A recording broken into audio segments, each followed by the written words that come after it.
السلام علیکم ورحمۃ اللہ وبرکاتہ۔ ناظرین، آج ہم پڑھیں گے تختین نمبر 9 مشق حرکات۔ حرکات کیا ہے؟ زبر زیر پیش کو حرکت کہتے ہیں اور حرکات حرکت کی جمع ہے۔ کھڑی زبر، کھڑی زیر، الٹا پیش، حروف مدہ، حروف لین اور تنوین، ان سب کی اس تختی میں مشق کریں گے آج ہم۔ اعوذ باللہ من الشیطان الرجیم، بسم اللہ الرحمن الرحیم۔ حمزہ کھڑی زبر آ، میم زبر ما، آما، نون زبر نا، آمنا۔ حمزہ کھڑی زبر آ، واو کھڑی زبر وا، آوا، یا خالی ہے یعنی پڑھی جائے گی ادھر۔ حمزہ کھڑی زبر آ، نون زیر نی، آنی، یا زبر یا، آنیہ، تا دو زیر تن، آنیاتن، تنوین کا غنہ ہوگا اور وقف کی صورت میں گولتا علی ہا سے بدل جاتی ہے۔ وقف کی صورت میں اس کو بولیں گے آنیہ، آنیاتن، آنیہ۔ حمزہ کھڑی زیر ای، لام کھڑ زبر لا، ایلا، فا زیر فی، ایلافی۔ حمزہ یا زبر آئی، نون زبر نا، آئینہ، با زیر بھی، ہا کھڑ زیر ہی، بھی ہی، وقف کی صورت میں بھی، یہ جو ہا ہے وقف کی صورت میں ساکن ہو جائے گی، ٹھیک ہے۔ جیم الف مد زبر جا، حمزہ زبر آ، جا۔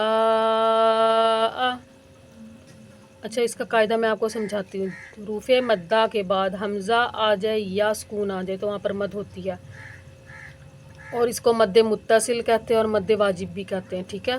متصل یعنی کہ ساتھ ملی ہوئی، اور یہ جو بڑی مد ہے اس کو 4 الف کے برابر کھینچ کر پڑھنا ہے۔ اور ایک الف کی مقدار کیا ہے آپ کو میں نے پیچھے سمجھایا ہے، ایک مٹھی کو بند کرنے یا کھولنے میں جتنا وقت لگتا ہے وہی مقدار ایک الف کی ہوتی ہے، تو ادھر ہم اس کو 4 الف کے برابر کھینچ کر پڑھیں گے، اور یہ کھینچنا ضروری ہے، مرضی نہیں ادھر چلے گی بھئی تھوڑا کھینچ لیا چلو کوئی بات نہیں، نہیں کھینچا تو۔ جا، جا، جیم یا مد زیر جی، ادھر الف نہیں پڑھیں گے، جیم کو یا سے ملانا ہے تو یا کو ہی پڑھیں گے، جیم کو یا سے ملا کے بعد میں مد اور زیر پڑھنا ہے۔ جیم یا مد زیر جی، جیم یا مد زیر جی۔ حمزہ زبر آ، جی آ، جیم واو پیش جو، عین دو زیر عین، جو عین، وقف کی صورت میں جو۔ اچھا، جوڑ کرتے ہوئے تو ہم نے اس کو ایک الف کی برابر ہی کھینچا ہے نا، جو عین، لیکن وقف کی صورت میں ہم نے اس کو زیادہ کھینچ دیا، کیوں؟ کیونکہ عین ساکن ہو گیا، اور میں نے آپ کو بتایا کہ حروف مدہ کے بعد ساکن حرف آ جائے تو وہاں پر مد ہوگی، تو چونکہ ہم نے اس کو ساکن کر دیا، اس کو اب اس وقت میں اس کو زیادہ کھینچیں گے، جو۔ یہ مد عارضی ہوتی ہے، ٹھیک ہے، وقفی عارضی اس کو کہتے ہیں، جو ہم نے خود سے وقف کرنے کی وجہ سے ادھر ہم نے اس کو مد پڑھ دینی ہے۔ خواہ واو زبر خو، فا دو زیر فن، خوفن، وقف کی صورت میں خوف۔ اچھا، یہی والا قاعدہ یہاں پر بھی لاگو ہوگا، حروف لین کے بعد سکون آ جائے تو وہاں بھی وقف کی صورت میں مد ہی ہوتی ہے، مد وقفی عارضی، یعنی کہ اس کو کھینچ کر پڑھیں گے وقف کی صورت میں، لیکن جوڑوں میں نہیں اس کو کھینچیں گے۔ خوفن، اب وقف کر رہے ہیں، خوف، ٹھیک ہے، ساکن ہونے کی وجہ سے یہ لمبا ہو گیا۔ خوایا زبر خوی، را دو پیش رن، خیرن، وقف کی صورت میں خیر۔ اب یہ خیرن تھوڑا کھینچا ہے، لیکن وقف کی صورت میں ہم نے اس کو زیادہ کھینچ دیا، کیوں؟ کیونکہ حروف لین کے بعد را ساکن ہو رہا ہے، خیر، اور جب خیرن پہ جوڑوں میں تنوین کا بھی غنہ ہوتا ہے، ٹھیک ہے۔ دال کھڑی زبر دا، واو الٹا پیش بو، داو، دال پیش دو، داودو۔ پیچھے میں نے آپ کو بتایا تھا نا، دو زبر دو زیر دو پیش کو تنوین کہتے ہیں اور تنوین کو غننے کے ساتھ پڑھتے ہیں، تو ادھر اس لیے تنوین کا غنہ ہوگا جوڑوں میں، غیرن، ایسے ناک میں آواز جائے گی اور تھوڑا سا رکنا ہے، ایک الف کے برابر ہی رکنا ہے۔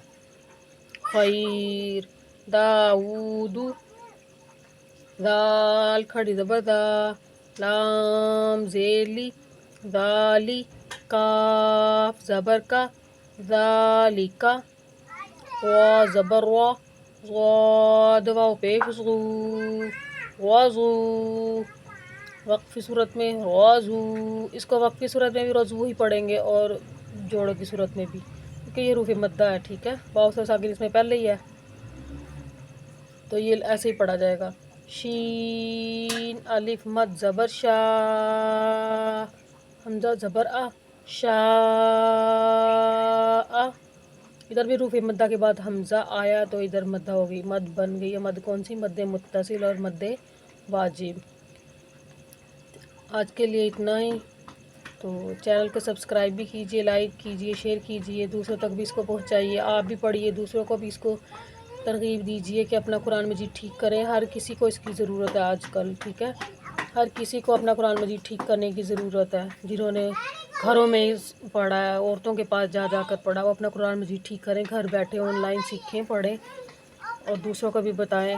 ہاں، جنہوں نے قرآن مجید کسی حافظہ سے پڑھا ہے یا کسی مدرسے میں پڑھا، انہوں نے ہی قرآن مجید صحیح پڑھا ہے۔ باقی انہیں جو گھروں میں جا کے عورتوں سے پڑھتی ہیں وہ قرآن مجید صحیح نہیں پڑھاتی ہیں، انہوں نے سادہ بغیر تلفظ اور تجوید کے پڑھایا۔ تو آپ تھوڑی سی محنت کریں، اپنا قرآن مجید ٹھیک کریں، اور اگر ہم تلفظ اور تجوید کا خاص خیال نہیں رکھیں گے تو اس طرح ان کے معنی بدل جاتے ہیں، ٹھیک ہے، صحیح مخارج سے حرف ادا نہ ہو تو حرف کا معنی بدل جاتا ہے اور یہ گناہ کا سبب بھی بن سکتا ہے۔